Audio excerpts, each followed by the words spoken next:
And point number one is that I realized very early on in life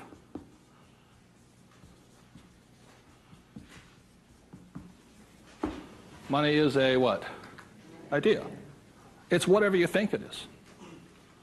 Now, when people say, well, how can I get more money? I say, well, just first change the way you think. Change your ideas.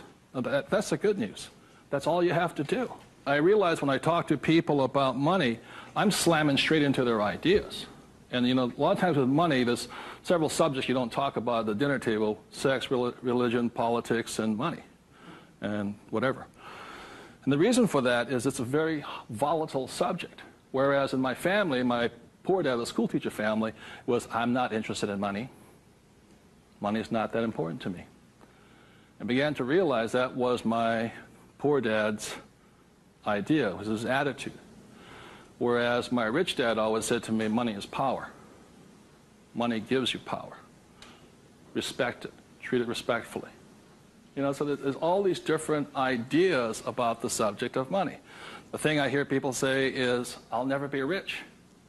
And that becomes a self-fulfilling prophecy, you see. And that's why money, just as an idea, is so, so powerful. And when I talk to people, I oftentimes ask them, I said, what did your parents tell you about the subject of money? Because that becomes real.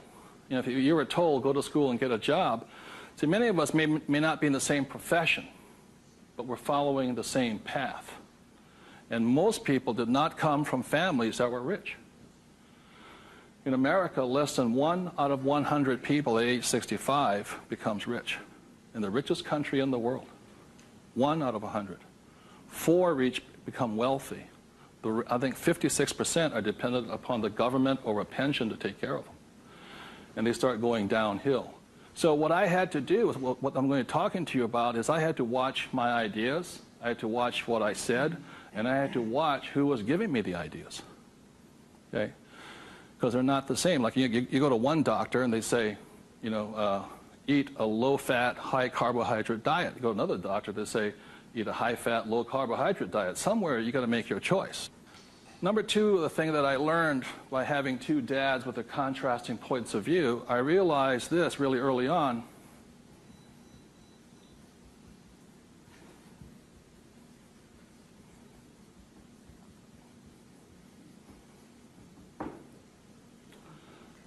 I realized that money doesn't make you what? Rich. Because my poor dad made more money than my rich dad.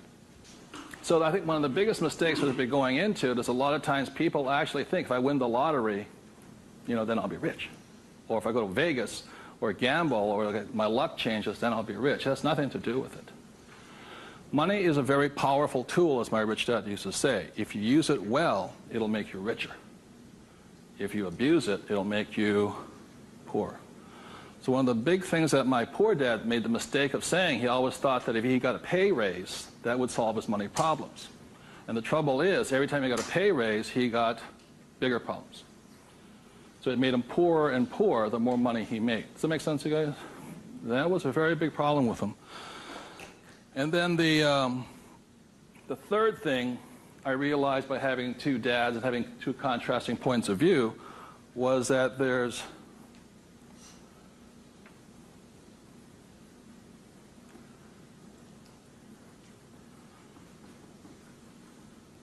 two kinds of money problems.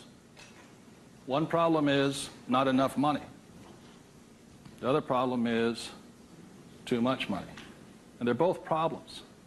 And the thing that I say to people is this, that, you know, like I think most people think they're real special. I'm the only one with money problems. Well, the reality is everybody has money problems. Everybody.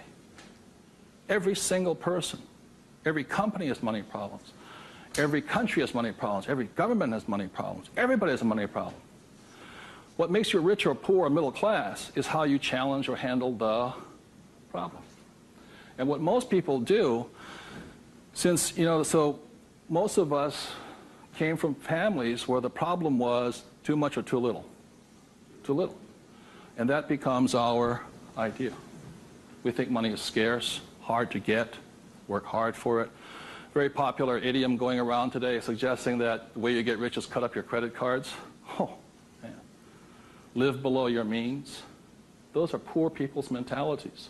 Save, go long term, buy mutual funds. And it's not a rich person's way of thinking. I love my credit cards. They make me happy.